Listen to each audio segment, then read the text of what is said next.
Hindi naman makapagbigay ng tulong noon si Danilo at Mang Carpio dahil sa napakalayo nito sa kanyang kinaroroonan.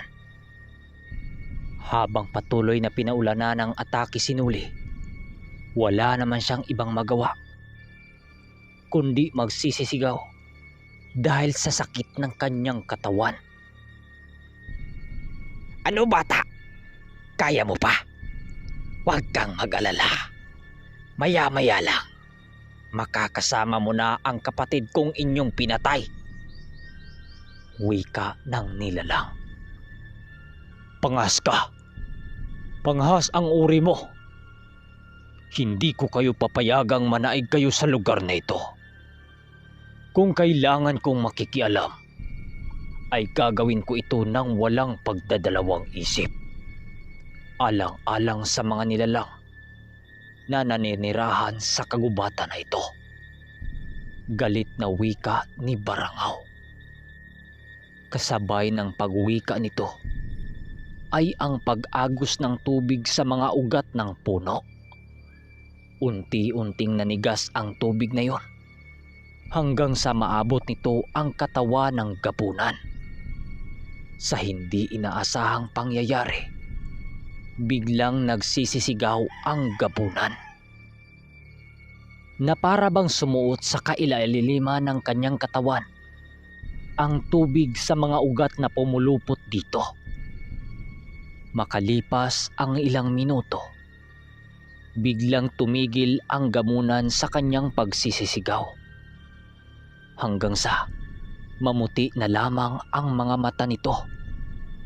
Agaran din itong napahandusay sa lupa nang wala ng buhay. Sa paglapat ng katawan nito sa lupa ay ang pagbalik ng katawan nito sa anyo bilang isang tao nang siyang naging hudyat na wala na talaga itong buhay.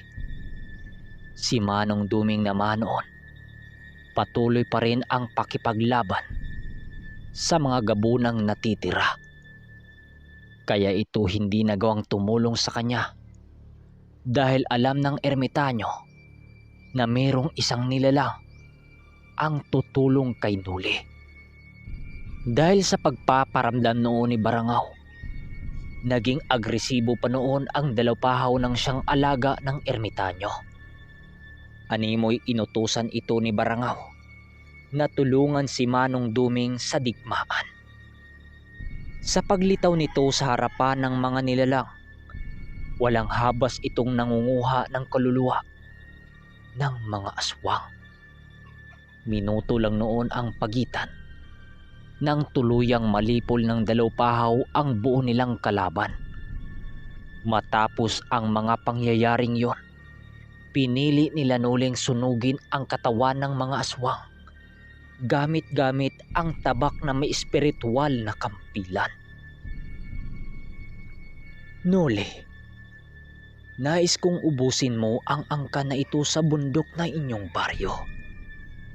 Ayaw kong merong napakasamang nilalang ang maninirahan sa kagubatan. Dahilan ng pagkawasak nito, kaming mga diwata ay labis na ipinagbawal ang ganong uri ng gawain. Gawin mo ang lahat na iyong makakaya, Nuli, upang mailigtas ang bundok ng inyong baryo. Huwag kang mag-alala. Tutulong ako sa iyo upang magiging maswerte ka pa rin sa iyong bisyo at sa oras ng iyong pangangailangan." Wika ng diwata. Game. Matapos nitong makapagwika, agaran din naman itong nawala sa isipan ni Nuli. Kasabay ng pagkawala nito ay ang muli nitong pagsunog sa mga bangkay ng mga aswang. Nang maubos na niyang sunugin ang mga bangkay sa paligid, pinili na niyang lumapit kila Danilo at Manong Duming. Pansin na pansin noon ni Nuli ang paghihina ng katawan ni Danilo dahil sa labanang naganap. "Danilo, ayos ka lang ba? Tanong dito ni Noli. Ayos lang naman Kanuli. Kaya ko pa naman kahit papano. Sagot nito sa kanya. Kasabay ng pagwika nito ay ang pag-akbay dito ni Noli. Sa pagdating nila sa kanilang kubo, pinili nilang umupo sa kanilang pinag-iinuman bago umidlip. Ang mga kasama nila noon, patay na patay sa kakatulog, na para bang hindi nararamdaman ng mga ito ang nangyayaring labanan. Nasa alauna pa yun ng madaling araw, kaya marami pa silang oras upang matulog. Manong, ano ho ang nag-udyok sa diwata ng kalikasan na makisawsaw sa labanan? Hindi ba't mayroong batas na sinusunod ang mga diwata na nagpipigil sa kanila na sumali sa digmaan? Tanong ni Noli. Tama ka dyan, Noli. Merong batas ang mga diwata. Pero kagaya din sa batas ng mga tao, meron din itong pagbubukod na tinatawag. Halimbawa, maaring makisali ang mga diwata sa gawain ng mga tao kung labis nang naapektuhan ang kanilang katahimikan. Wika ni Manong Tuming. Oo, iho. Maaari din silang makialam kung ang gawain ng mga tao ay magdudulot sa kanila ng problema sa kanilang hinaharap. Ilan lamang ito sa mga batas na pinanghawakan ng mga diwata bago makialam sa gawain ng mga tao. Sumpay naman ni Mang Carpio. Maging ikaw, Mang Carpio, alam mo din ang tungkol sa batas na yan? Sagot ni Noli. Wala pa namang nangyayaring kakaiba sa kagubatan, di ba? Dagdag naman ni Danilo. Tama ka, Danilo. Wala pa sa ngayon. Pero noon meron. Kagaya ng mga nakaraan ay ang paglason ng mga sungaw sa tubig na patungo sa ating baryo, kung saan nagkandamatayan ang iba't ibang uri ng mga hayop sa gubat. Siguro sa mga binitawang salita ng mga gabunan, kaya ito sumali. Tandaan nyo, konektado si Barangaw sa katauhan ni Noli. Kaya maririnig nito ang lahat ng kanyang maririnig. Sagot ng ermitanyo. Nang marinig ni Noli ang paliwanag ng ermitanyo, doon nila napagtanto ang rasong pinanghawakan ni Barangaw. Maaring may punto naman kasi si Manong Duming sa lahat ng kanyang sinabi. Sa paglipas ng kanilang pag-uusap, napakarami na nilang natalakay na paksa na halos hindi na nila napansin ang takbo ng oras. Pagsipat ni Noli sa labas ng kanilang bahay, doon nila nasipat ang pag-asul ng kalangitan, na isa itong pahiwatig na malapit na ang pagbukang liwayway. Kung kaya't inilahad din niya ito sa mga ermitanyo upang magkaroon sila ng pahinga kahit kunti. Sa pagsapit ng umaga, tumulong na sila Noli sa mga tauhan niya. Sila Manong Duming at Mang Carpio noon, panay lang ang pagpapalakas ng kanilang mga karga at gamit dahil alam nilang hindi pa doon nagtatapos ang kanilang sagupaan sa angkan ni Enrico.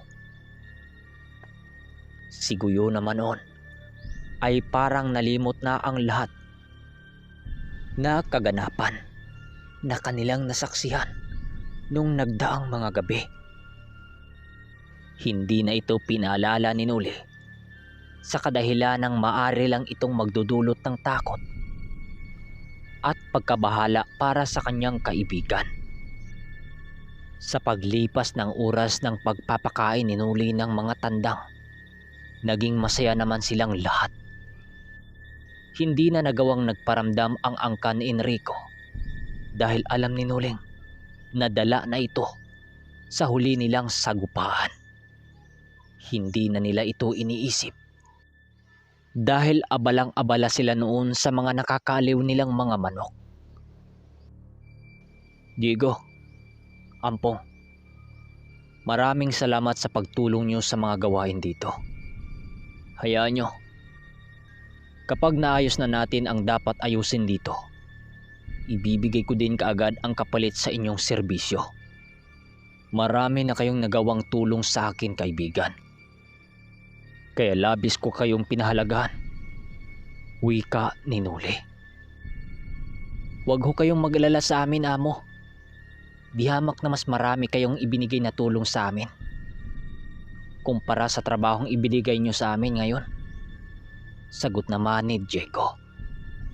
Habang nag-uusap noon sila Nuli, panay lang naman ang pag-ayos nila Nardo sa mga bakod na nasira.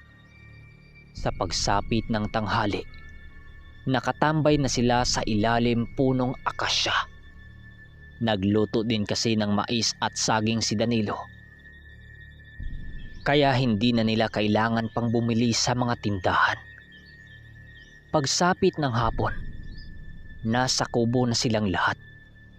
Nakahanda na ang mga pagkain para sa kanilang hapunan. Habang abala kasi sila Nuli sa mga manok, panay naman ang paglilibot nila Manong Duming para sa mga pangalap ng impormasyon tungkol sa angkan ni Enrico.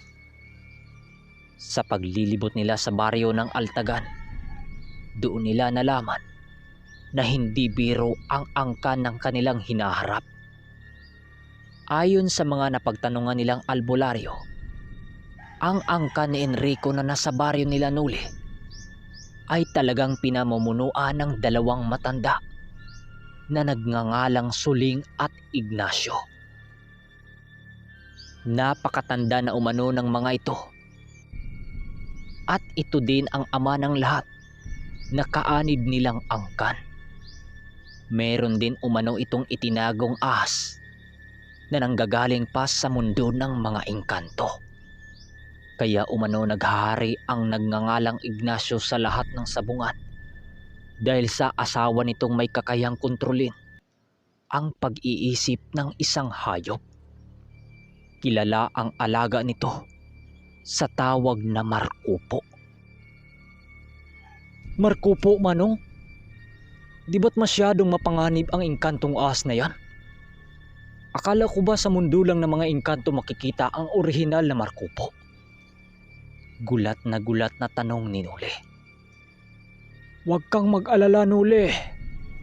Ang hawak na Markupo ng matandang yon ay isang kamag-anak lamang ng totoong Markupo. Maaring nakuha ito ng matanda sa pagtatapos ng digmaan ng mga engkanto laban sa mga diablong naghahari sa kanilang uri. Sa pagkakaalam ko, ang tunay na Markupo ay nalagak sa isang lugar na napagigitnaan ng baryo ng mga albularyo at sa pagitan ng angkan ng malakas na mampaparang. Makakaya nating labanan ang angkan ni Enrico, iho. Magtiwala ka sa kakayahan mo at sa kakayahan ng mga kasama mo. Paliwanag naman ng ermitanyo.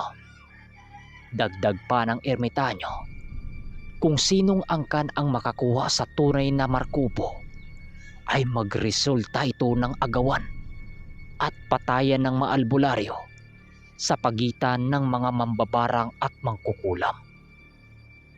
Dagdag pa nito na ang angkan ni Enrico ay kasalukuyang alipin ng matandang si Ignacio na mortal na may galit kay Nuli dahil sa pagbalik niya sa mga sabungan.